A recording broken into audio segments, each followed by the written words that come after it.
The disappearance of 9-year-old Fusako Sano was one of Japan's most discussed criminal cases. Police, rescuers, social services, and numerous volunteers participated in the search for the fourth grader, but they couldn't find a single lead. The girl was found 9 years later, completely by chance. All this time, she had been living 50 kilometers, about 31 miles, from home, in her kidnapper's room. Fusako Sano was born in the city of Sanjo, a couple of hours' drive from Tokyo. She lived in a large house with her parents, 2 older sisters, 1 younger sister, and her grandparents, who were farmers. In 1990, tragedy struck the large family. 9-year-old Fusako went missing.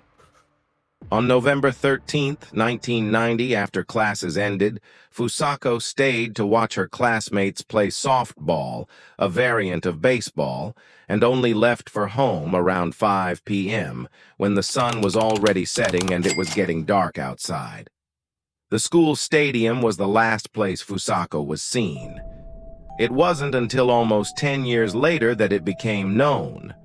On her way home, the girl was kidnapped by 28-year-old Nobuyuki Sato. According to his confession, it wasn't a planned attack. He was driving on a dark highway, saw a cute girl with no one around, and decided to act. Nobuyuki stopped the car, quickly approached the child, put a knife to her chest, and told her to be quiet. Within seconds, the frightened Fusako was lying in the trunk with her eyes, hands, and feet tied. The kidnapper took the girl to a neighboring town, to the house where he lived with his mother. To avoid attention, Nobuyuki Sato parked by an outbuilding and carried the child into the house through the back door, straight to his room on the 2nd floor. After tying Fusako to the window frame crossbar, the kidnapper returned to the car, drove to the porch, and entered the house through the main entrance, as he always did.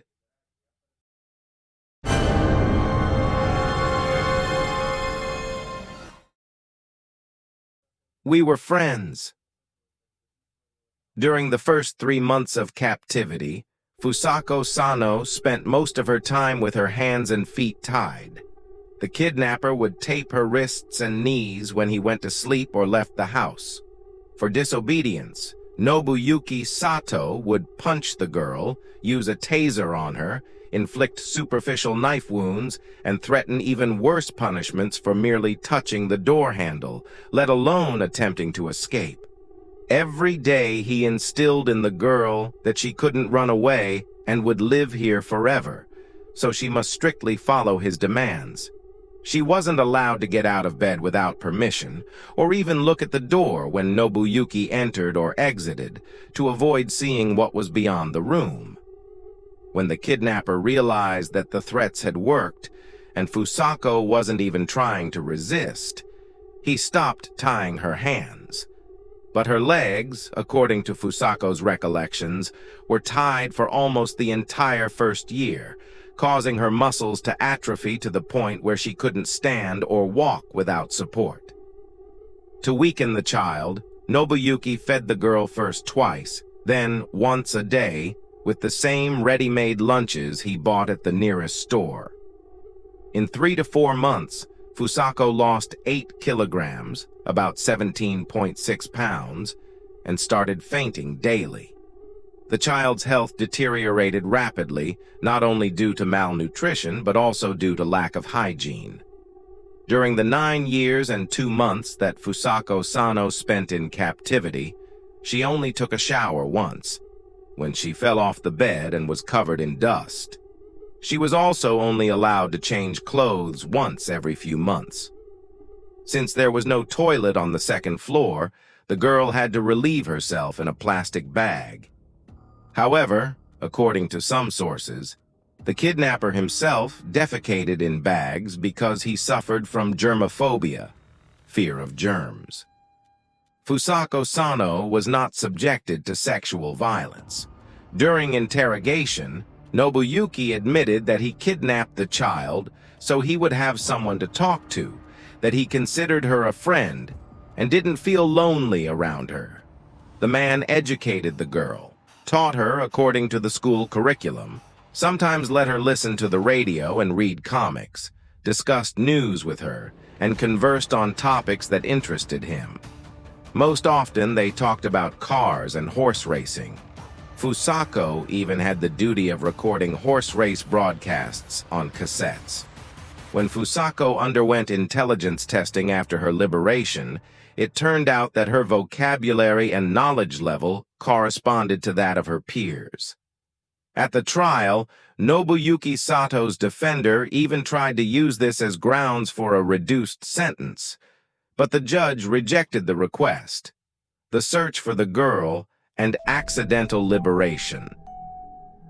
When fourth grader Fusako didn't return home by 6 or 7 in the evening, her parents raised the alarm.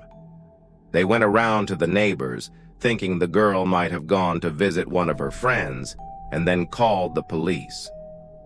The next day, a large-scale search was already underway in the city. Rescuers flew over neighborhoods in helicopters. Police tried to track the child with search dogs. The fire brigade investigated hard-to-reach abandoned buildings, and neighbors and school staff surveyed the surroundings. During these searches, the Sanjo City Parent Committee Federation discovered many dangerous areas near 22 schools in the city, filed a complaint, and demanded that the roads be made safer.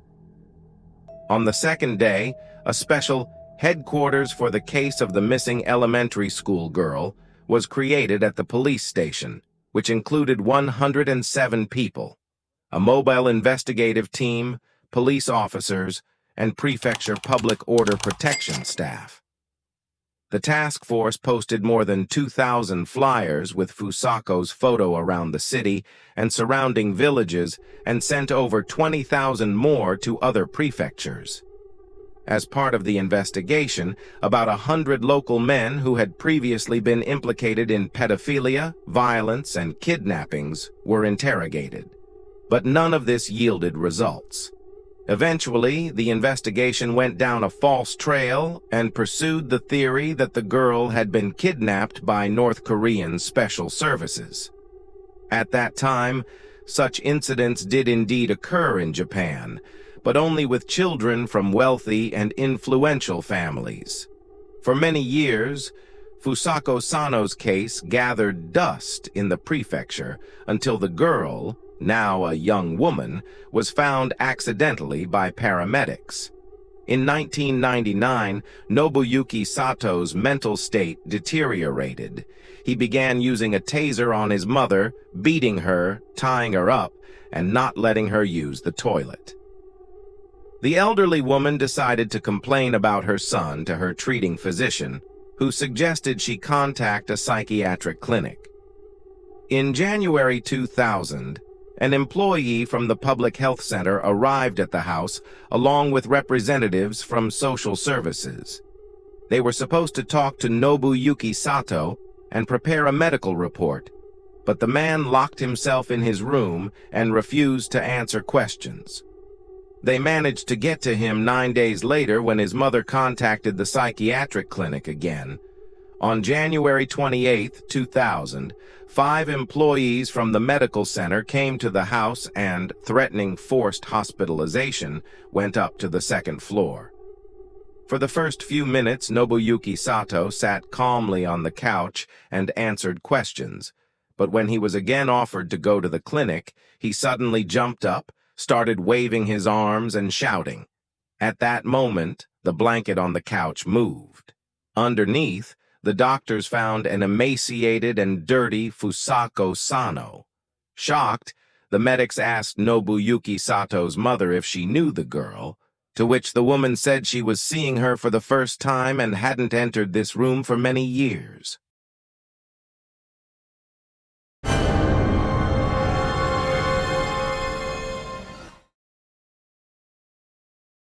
Trial, sentence, and subsequent life. From the scene, 19-year-old Fusako Sano was taken to the police station, and Nobuyuki Sato, who was 37 years old in 2000, was hospitalized. After several weeks in the clinic, his legal status was changed from suspect to criminal. He was arrested and transferred to prison. Psychiatrists found Sato sane. Although he was mentally unstable, he was aware that he was committing illegal acts, and the jury unanimously found him guilty on all counts. Nobuyuki Sato was sentenced to 14 years in prison, the maximum possible term in his case. In 2015, the man was released, and in 2017, he was found dead in an apartment allocated to him due to disability. It is known that after his release, he lived in complete solitude and never visited his mother in the nursing home. After her rescue, Fusako Sano spent some time in a rehabilitation center before reuniting with her family. She has never given an interview, but some Japanese media reported that she obtained a driver's license, became interested in photography, and occasionally attends matches of the local soccer team. Also, in the background of the investigation, the public once again raised the issue of the growing popularity of the hikikomori phenomenon, voluntary isolation and rejection of social contacts. According to Japanese government estimates in 2019, more than 1.15 million people were living this lifestyle in the country. The girl's kidnapper was also a hikikomori. Hikikomori recluses usually don't study, don't work, and live with their parents at their expense or on unemployment benefits. They often suffer from depression, obsessive-compulsive disorders, or autism spectrum disorders. We wrote about this in more detail in the article, "Who Are the Young Hikikomori and Neat? They Don't Want to Work, Study, or Even Leave the House." Some hikikomori pose a potential danger to the population, as they can be prone to aggression and deviant behavior, as well as to themselves, as seclusion negatively affects mental health and can lead to suicidal behavior. The government is trying to combat this problem by opening support centers for recluses, where they can seek psychological help and assistance in finding work. However, few people accustomed to isolation and having lost social interaction skills are ready to change their lifestyle. Their relatives are also reluctant to seek help, because in conservative traditional society, it's not customary to share one's problems, and hikikomori children are considered a family disgrace. Currently, Japan is facing the 8050 problem, where 80 is the age of the parents and 50 is the age of the hikikomori, completely unprepared for independent life. While the country's authorities are trying to find a way to integrate recluses into society and prevent their numbers from growing, elderly parents are transferring all their savings to their hikikomori children's accounts in advance, setting up automatic utility payments, teaching them to cook food and interact with government structures. But this doesn't always help. There have been cases where hikikomori children were found dead from exhaustion after their parents' death.